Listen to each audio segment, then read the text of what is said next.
ચલો મિત્રો, આપણે ભણી રહ્યા છીએ ચેપ્ટર 7 સંકલન ઇન્ટિગ્રેશન. અને આજે મારે તમને એક સ્પેશિયલ મેથડ ભણાવવી છે. આપણે પહેલા એવી વાત થઈ હતી કે સંકલનની અંદર ગુણાકારનો નિયમ નથી, પણ હવે મારે તમને એક ગુણાકારનો નિયમ આપવો છે. પહેલા આપણે એવી વાત થઈ હતી કે મલ્ટીપ્લિકેશનનો રૂલ નથી, પણ હવે આપણી પાસે એક મલ્ટીપ્લિકેશનનો રૂલ છે. હંમેશા ચાલે એવો નથી, પણ ઘણો સારો રૂલ છે. તો પહેલા આપણે એ ટોપિક સમજી લઈએ. ખંડશઃ સંકલનની રીત. રીતનું નામ છે ખંડશઃ સંકલનની રીત, ઇન્ટિગ્રેશન બાય પાર્ટ્સ. હવે તમે રૂલ પહેલા બરાબર સમજી લો. જો ઇન્ટિગ્રેશનમાં બે ફંક્શન આમ મલ્ટીપ્લિકેશનમાં હોય, ગુણાકારમાં હોય, u અને v, તો ગુણાકારનો નિયમ એમ છે કે પહેલા એક વિધેયને એમનેમ રાખવાનું, બીજાનું સંકલન કરવાનું, માઈનસ પછી જેને એમનેમ રાખ્યું હોય, આ એમ જ રાખ્યું હોય, એનું પાછું વિકલન કરવાનું, બીજાનું સંકલન કરવાનું, અને આ વિકલન અને આ સંકલન ઈ બેનું જે ગુણાકાર થાય એનું પાછું સંકલન કરવાનું. બે ફંક્શન મલ્ટીપ્લિકેશન માં છે u * v * dx, તો એક ફંક્શન એમનેમ, બીજાનું ઇન્ટિગ્રેશન, માઈનસ જેને એમનેમ રાખ્યું એનું ડિફરન્શિએશન, બીજાનું ઇન્ટિગ્રેશન, અને આ ડિફરન્શિએશન અને આ ઇન્ટિગ્રેશન ઈ બેનું જે મલ્ટીપ્લિકેશન થઈને જે આવે એનું પાછું ઇન્ટિગ્રેશન કરવાનું. લ્યો, આ ગુણાકારનો નિયમ છે, મલ્ટીપ્લિકેશન રૂલ છે. હંમેશા થાય જ એવું જરૂરી નહીં, પણ તમારે ધ્યાન શું રાખવાનું કે તમારે u એને જ કહેવાનું કે જેનું તમને વિકલન આવડતું હોય. તમારે u એને કહેવાનું કે જેનું તમને ડિફરન્શિએશન આવડતું હોય. તો હવે મિત્રો તમને ખબર છે કે ડિફરન્શિએશન તો આપણને બધાને આવડે, એટલે ઈ પસંદગીનો કોઈ આધાર નથી, એમાં ઈ કોઈ તકલીફ નથી. પણ v તમારે એને જ કહેવાનું કે જેનું તમને સંકલન આવડે. કારણ કે ઇન્ટિગ્રેશન આપણને બધાના નો આવડે, સંકલન બધાના નો આવડે, એટલે v એને જ કહેવાનું કે જેનું આપણને ઇન્ટિગ્રેશન આવડે. કારણ કે જો તમને ઇન્ટિગ્રેશન નહીં આવડે તો આ પહેલા સ્ટેપ થી જ તમે અટકી જશો. હવે ધારો કે તમે આ u ને v ની પસંદગી કરી નાખી, તમને આ v નું સંકલન આવડે છે, છતાંય સમ પૂરો થાય એની ગેરંટી નથી. શું કામ? કારણ કે તમે u નું વિકલન કરશો, v નું સંકલન કરશો, ઈ બેનો ગુણાકાર થઈને જે કાઈ બને એનું પાછું સંકલન તમને આવડતું હોવું જોઈએ. u નું ડિફરન્શિએશન, v નું ઇન્ટિગ્રેશન, આ બેના મલ્ટીપ્લિકેશન થી જે ફંક્શન બને એનું પાછું ઇન્ટિગ્રેશન આપણને આવડતું હોવું જોઈએ. તો જ સમ પૂરો થાય, નહીં તો એક બે સ્ટેપ પછી પાછો સમ અધૂરો રહી જાય. અને મિત્રો હું તમને એક ખાસ કહી દઉં કે આ મલ્ટીપ્લિકેશન થી જે અહીંયા ફંક્શન બનવાનું છે એ અત્યાર સુધીમાં આપણે જે ગેરંટી વાળી મેથડ ને જે કંઈ ભણી ગયા છીએ એમાંથી જ એકાદો સમ બનશે. એટલે ઈ જો તમે આગળની એક્સરસાઇઝ બધી એકદમ સમજીને કરી હોય તો આમાં કોઈ પ્રોબ્લેમ નહીં થાય. બરાબર? તો આ ખંડશઃ સંકલનની રીત અથવા તો ગુણાકારનો નિયમ અથવા તો ઇન્ટિગ્રેશન બાય પાર્ટ્સ કહેવાય. બરાબર યાદ રાખી લેજો. પ્રેક્ટિસ થી જ તમને આનો સાચો આઈડિયા આવશે.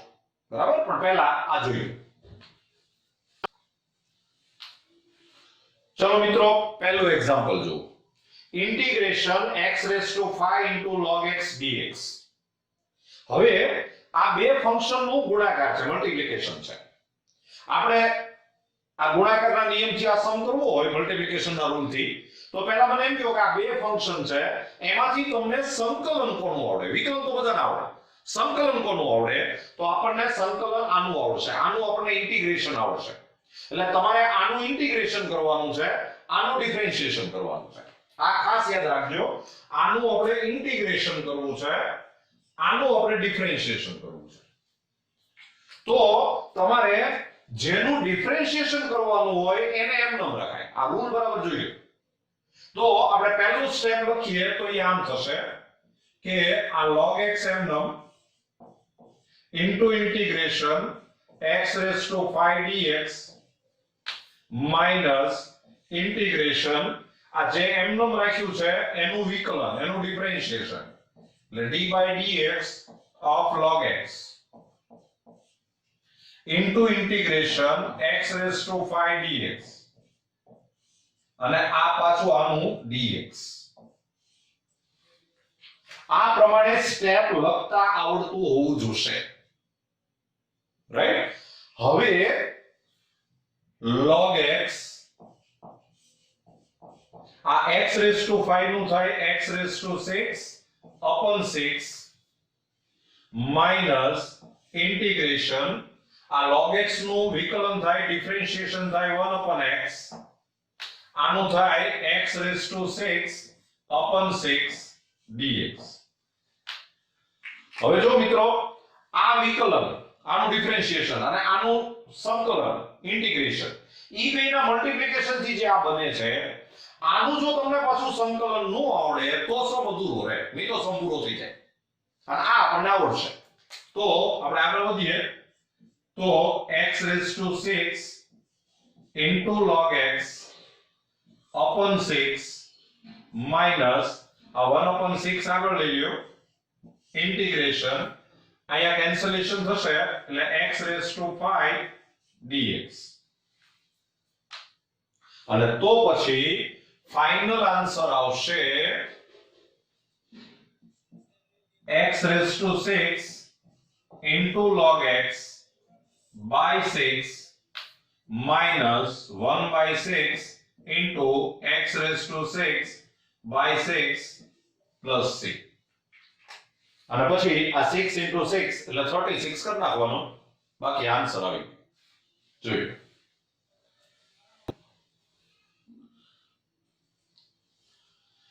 ચલો મિત્રો sum number 2 integration x into tan inverse x dx સૌથી પહેલા u અને v એનું સિલેક્શન વિચારીને કરવાનું અને એમાં તમારે ફક્ત એટલું જ વિચારવાનું છે કે આ જે બે ફંક્શન છે એમાંથી તમને ઇન્ટિગ્રેશન કોનું આવડે સંકલન કોનું આવડે તો આપણને સંકલન x નું આવડે એટલે તમારે કમ્પલસરી આનું તમારે ઇન્ટિગ્રેશન કરવાનું છે આનું તમારે ડિફરન્શિએશન કરવાનું છે બરાબર આનું સંકલન આનું વિકલન આપણને બધાને આવડે તો હવે તમે ઈ પ્રમાણે જો સ્ટેપ લખશો તો આપણે આનું વિકલન કરવાનું છે જેનું વિકલન કરવાનું હોય ઈ પહેલા એમનેમ રખાય એટલે tan inverse x એમનેમ integration x dx minus integration જેનું વિકલન કરવાનું છે આ જે એમનેમ રાખ્યું છે એનું વિકલન એટલે d by dx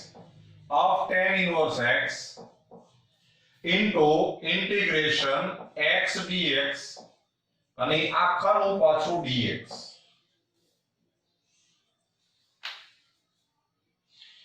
આગળ વધીએ તો is equal to tan inverse x into x square by 2 minus integration tan inverse x નું વિકલન થાય differentiation 1 upon 1 plus x square અને into x નું થાય x square by 2 dx હવે જો મિત્રો તમને આનું સંકલન નો આવડે તો આપણો સમ અધૂરો રહે બરાબર તો is equal to x square tan inverse x by 2 minus 1 upon 2 આગળ લઈ લ્યો integration આ ઉપર જે x square લખ્યું છે એમાં આપણે +1 -1 કરીએ અને upon x square plus 1 dx અને હવે આ બેને સેપરેટ કરી નાખો તો is equal to x square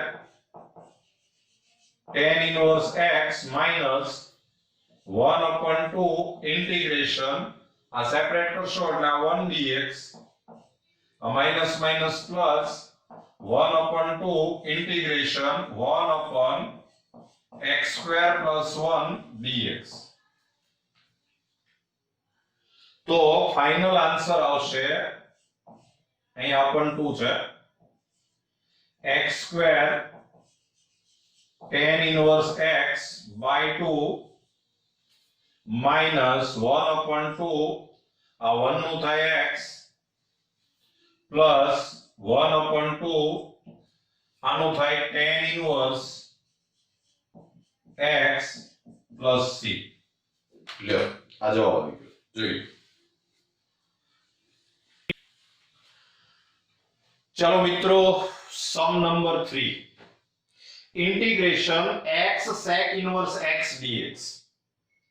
સૌથી પહેલા તો આ જે બે વિધેય છે એમાં તમને કોનું વિકલન આવડે કોનું સંકલન આવડે. તો આનું તમને સંકલન આવડશે ઇન્ટિગ્રેશન એટલે કમ્પલસરી તમારે આનું વિકલન કરવું પડે ડિફરન્શિએશન. અને ઈ પ્રમાણે જો તમે સ્ટેપ મૂકો તો આમ થશે આનું આપણે વિકલન કરવાનું છે એટલે એમનેમ રાખવાનું sec ઇનવર્સ x એમનેમ integration x dx minus integration આ જે એમનેમ રાખ્યું એનું વિકલન એટલે d by dx of sec inverse x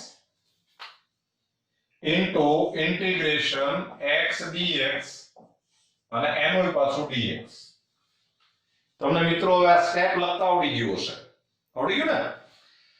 ચાલો આગળ વધીએ તો is equal to sec inverse x નું થાય x square by 2 minus integration આ sec inverse x નું વિકલન 1 upon mod x into under root x square minus 1 અને into આ x નું થાય x square by 2 dx.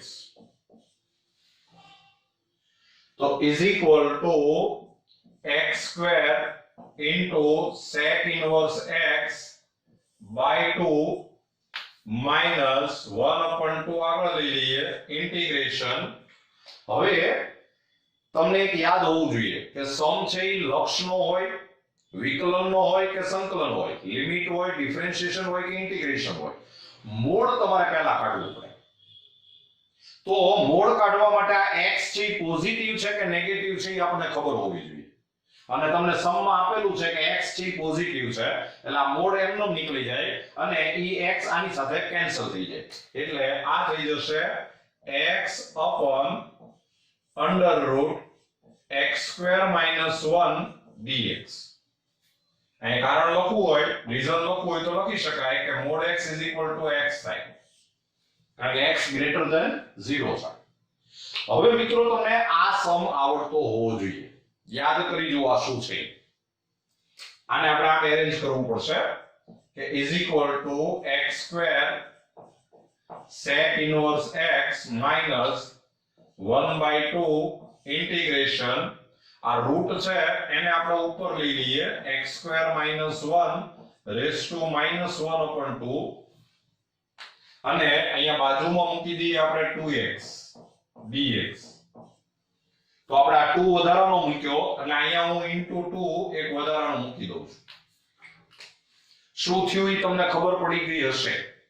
આ f of x raised to n આ બાજુમાં એનું વિકલન છે આ એનું ડિફરન્શિએશન આનું ડિફરન્શિએશન આ થાય સ્પેશિયલ રૂલ વિશિષ્ટ નિયમ કહેવાય. આને આપણે જે આમ એરેન્જ કરવું પડે એટલે x square sec inverse x અહીંયા by 2 છે by 2 minus 1 by 4 integration x square minus 1 raised to minus 1 upon 2 અને આને લખાય d by dx of x square minus 1 dx. તો હવે તમે ફાઇનલી આમ આન્સર લખી શકો કે x square sec inverse x by 2 minus 1 by 4 આનો આન્સર આવશે x square minus 1 raised to 1 half upon 1 half plus c. એટલે આ આન્સર આમ થશે કે x square sec inverse x by 2 minus આ કેન્સલેશન થાય એટલે આ થઈ જાય 1/2 અને આ રેસ ટુ 1 હાફ છે અને આપણે રૂટ કહી શકીએ √x² - 1 અને પ્લસ c. લ્યો આન્સર આવી ગયો જોઈએ.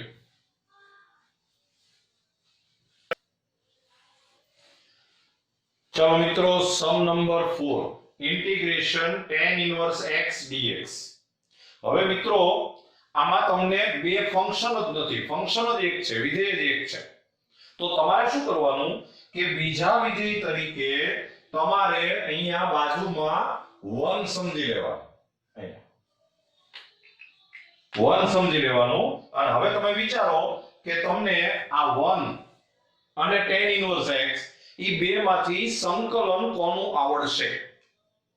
તો આપણને સંકલન આ 1 નું આવડશે એટલે આનું ઇન્ટિગ્રેશન કરાય, આનું ડિફરન્શિએશન કરાય, વિકલન કરાય. એટલે જ્યારે પણ બીજા વિધેય તરીકે તમે 1 લઈ શકો તો આનું આપણે વિકલન કરવાનું છે.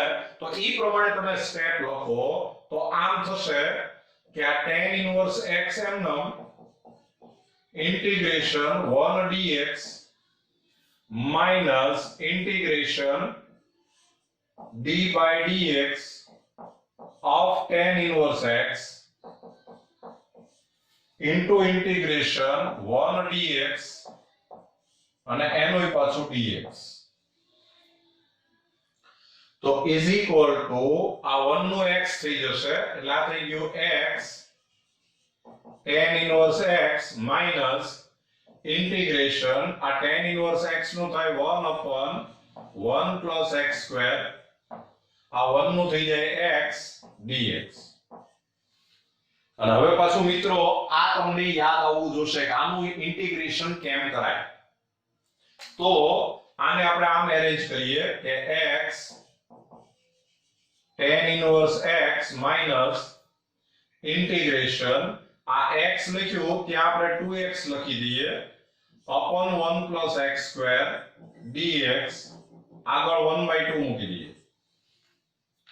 તો તમને ખ્યાલ આવશે કે આ નીચે વિધેય છે, ઉપર એનું વિકલન છે, નીચે ફંક્શન, ઉપર એનું ડિફરન્શિએશન.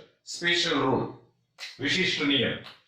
તો આને આમ ગોઠવી દેવાય કે x tan inverse x minus 1/2 integration આ 2x ની જગ્યાએ d by dx of 1 plus x square upon 1 plus x square dx.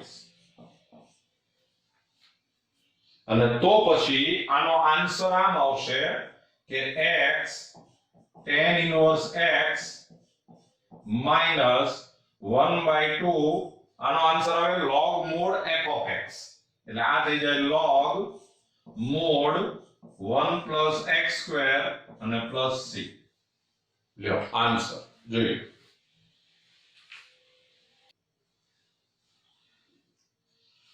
ચલો મિત્રો sum number 5 integration sin inverse x dx. તો આમાં બીજા ફંક્શન તરીકે તમે 1 લઈ લ્યો. આ 1 નું આપણને સંકલન આવડશે, ઇન્ટિગ્રેશન, અને આનું આપણે ડિફરન્શિએશન કરવાનું છે. તો ઈ પ્રમાણે જો તમે સ્ટેપ લખો તો આ આમ થશે કે sin ઇન્વર્સ x એમનું integration 1 dx minus integration d by dx of sin inverse x into integration 1 dx અને એનું પાછું dx. તો is equal to આ થઈ જાય x sin inverse x minus integration 1/1 minus x square આ 1 નું થઈ જાય x dx. તો is equal to x sin inverse x minus integration આને આપણે આમ ગોઠવીએ કે 1 minus x square raised to -1/2 આ રૂટ ને ઉપર લઈ જાઓ એટલે, અને આ બાજુમાં લખી દો -2x dx. તો તો -2 આપણે વધારાનું મૂક્યું એટલે અહીંયા આપણે +1/2 કરી નાખવું પડે, રાઈટ? તો is equal to x sin inverse x plus 1/2 integration 1 minus x square raised to -1/2 અને આ જે છે એ આનું વિકલન છે, આનું ડિફરન્શિએશન છે એટલે d by dx of 1 minus x square dx. તો આ વિશિષ્ટ નિયમ આવી ગયો f of x raised to n બાજુમાં એનું વિકલન. તો આન્સર આવશે x sin inverse x plus 1/2 આનો આન્સર આવે 1 minus x square raised to 1/2 upon 1/2 plus c. અને એટલા માટે હવે ફાઇનલ આન્સર આપણે આમ લખી શકીએ કે x sin inverse x plus 1/2 cancel એટલે આ થયો under root 1 minus x square plus c. જોયું? ચલો મિત્રો, હવે પાછી મહત્વની વાત. ઘણીવાર શું થશે કે તમને જે સમ આપ્યો હોય એમાં જે બે ફંક્શન હોય ઈ બંને ફંક્શનના તમને ઇન્ટિગ્રેશન આવડતા હોય અને ડિફરન્શિએશન આવડતા હોય. તમને બે વિધેયના વિકલન આવડે અને સંકલન આવડે. તો ત્યારે પ્રશ્ન એવો થાય કે આપણે કોનું વિકલન કરવું, કોનું સંકલન કરવું.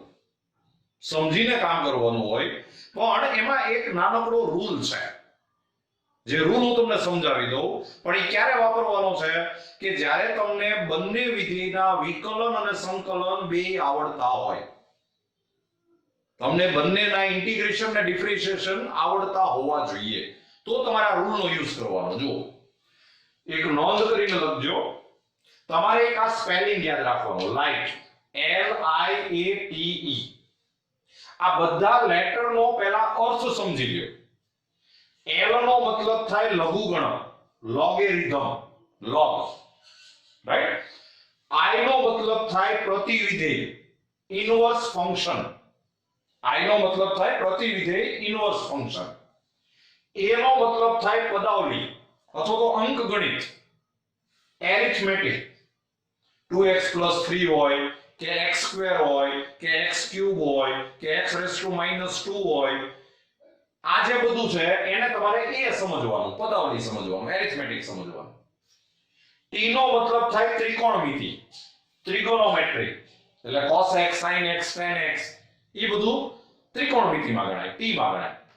અને E નો મતલબ સમજવાનું ઘાતાંકીય વિધેય, એક્સ્પોનેન્શિયલ ફંક્શન. એક્સ્પોનેન્શિયલ ફંક્શન એટલે એમાં કયા ફંક્શન ગણાય કે એમાં e⁻x આવે કે 2⁻x આવે. આ બધા ઘાતાંકીય વિધેય કહેવાય, એક્સ્પોનેન્શિયલ ફંક્શન કહેવાય. એને આપણે e સમજવાનું, રાઈટ? હવે તમારે કેવી રીતે યાદ રાખવાનું કે દાખલા તરીકે તમને એક સમ આમ પૂછ્યો છે કે x sin x dx, suppose આમ પૂછ્યું છે. હવે આપણને પ્રશ્ન એ થાય કે આપણે આમાં જો આ x નું તમને વિકલન આવડે, સંકલન આવડે છે. sin x નું તમને વિકલન આવડે, સંકલન આવડે છે. ઇન્ટિગ્રેશન અને ડિફરન્શિએશન બે આવડે છે આપણા બંનેના. તો હવે કોનું વિકલન કરવું, કોનું સંકલન કરવું? તો તમારે શું કરવાનું કે તમે સૌથી પહેલા એ ડિસાઈડ કરો કે આ x જે છે એને આમાંથી શું કહેવાય. તો x જે છે ઈ પદાવલી ગણાય, a કહેવાય. એટલે આ જે છે ઈ a ગણાય. આ sin x જે છે એને આમાંથી શું કહેવાય? તો ઈ ત્રિકોણમિતિ છે, ત્રિગોનોમેટ્રી છે, એટલે એને t કહેવાય. એટલે આ t કહેવાય. હવે આ a અને t એમાં આ સ્પેલિંગમાં તમે આ બાજુથી જો આ એરો યાદ રાખજો, આ બાજુથી તમે જુઓ તો પહેલું કોણ આવે, a આવે કે t આવે? આમથી જોવાનું, આ બાજુથી. તો પહેલા a આવે છે, પછી t આવે છે. તો પહેલા a આવે એટલે કે આ x પહેલા આવે, a પહેલા આવે. તો જે પહેલું આવે એનું વિકલન કરવું.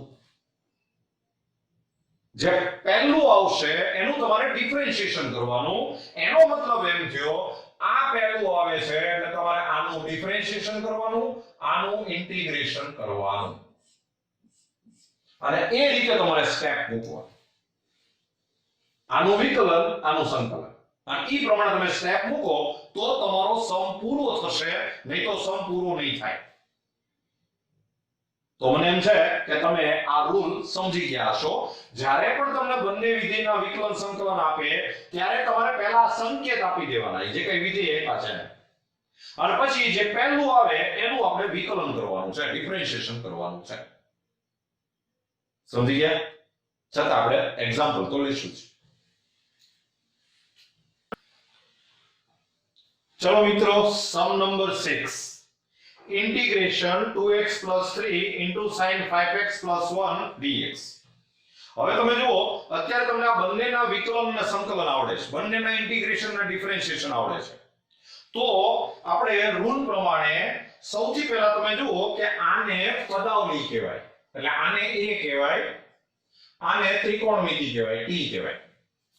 તમે લાઇટ નો સ્પેલિંગ યાદ કરશો તો એમાં પહેલા a આવશે, એટલે આનું ડિફરન્શિએશન કરવાનું, આનું ઇન્ટિગ્રેશન કરવાનું, આનું વિકલન આનું સંકલન. અને હવે ઈ પ્રમાણે જો તમે આનું સ્ટેપ લખો તો આમ થશે. તમારે આનું વિકલન કરવાનું છે, એટલે આ એમ રાખવાનું, 2x 3m integration sin 5x 1 dx minus integration d by dx of 2x plus 3 into integration sin 5x plus 1 dx અને એનું પાછું dx, રાઈટ? ચલો, તો is equal to 2x plus 3, આ sin નું થાય minus cos 5x plus 1, પણ પાછો x નો મલ્ટીપલ તમારે અપન લખવો પડે, માઇનસ ઇન્ટિગ્રેશન, આનું વિકલન આનું ડિફરન્શિએશન થાય 2 ઇન્ટુ આ sin નું થાય minus cos, એટલે આ પ્લસ થઈ જાય, અને cos 5x plus 1 upon 5 dx. So is equal to minus 2x plus 3 into cos 5x plus 1 upon 5 plus 2 by 5 અને into, હવે આ cos નું થાય sin 5x plus 1 upon 5 plus c. લ્યો, આન્સર આવી ગયો. આ ખાલી 25 કરી નાખો, રાઈટ?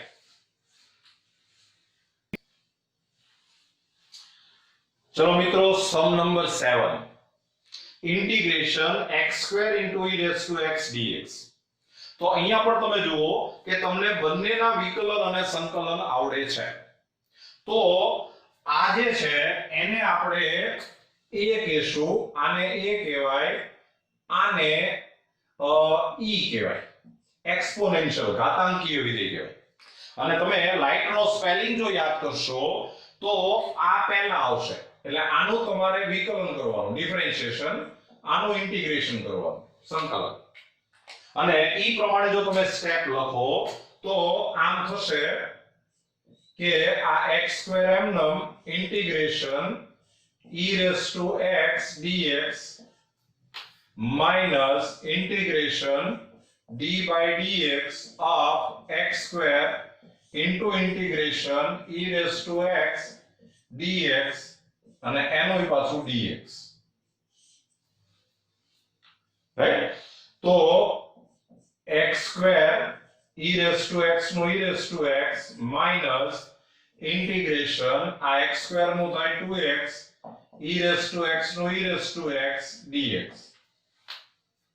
અને હવે મિત્રો આનું સંકલન કરવા માટે, આનું ઇન્ટિગ્રેશન કરવા માટે તમારે ફરીવાર ગુણાકારનો નિયમ લગાડવો પડશે, ફરીવાર તમારે મલ્ટીપ્લિકેશન રૂલ લગાડવો પડે, અને એમાં પાછું સેમ, આને a કહેવાય, આને e કહેવાય, એટલે આનું તમારે વિકલન કરવાનું, આનું સંકલન, આનો ડિફરન્શિએશન, આનો ઇન્ટિગ્રેશન, રાઈટ? તો આપણે ફરીવાર રૂલ લગાવીએ તો x² e raised to x minus આ 2 બાર આવી જાય, આ x એમનેમ integration e raised to x dx minus integration d by dx of x into integration e raised to x dx અને એનોય પાછું dx. હા, તો is equal to x² e raised to x minus આ 2 ને આપણે અંદર લેતા જઈએ એટલે 2x e raised to x નો e raised to x આ માઈનસ માઈનસ પ્લસ થાય એટલે પ્લસ 2 ઇન્ટિગ્રેશન આ x નું 1 થઈ જાય e raised to x નો e raised to x dx. તો ફાઇનલ આન્સર આવશે x² e raised to x minus 2x e raised to x plus 2 e raised to x plus c. જોઈએ. ચલો મિત્રો, તો આજે આપણે ગુણાકારનો નિયમ ભણ્યા, મલ્ટીપ્લિકેશન લો. એને આધારે આપણે ઘણા એક્ઝામ્પલ કર્યા, તમને બરાબર સમજાઈ ગયું હશે. એક્સરસાઇઝની વધારે પ્રેક્ટિસ કરશો એટલે ફાવટ આવી જશે. Wish you all the best.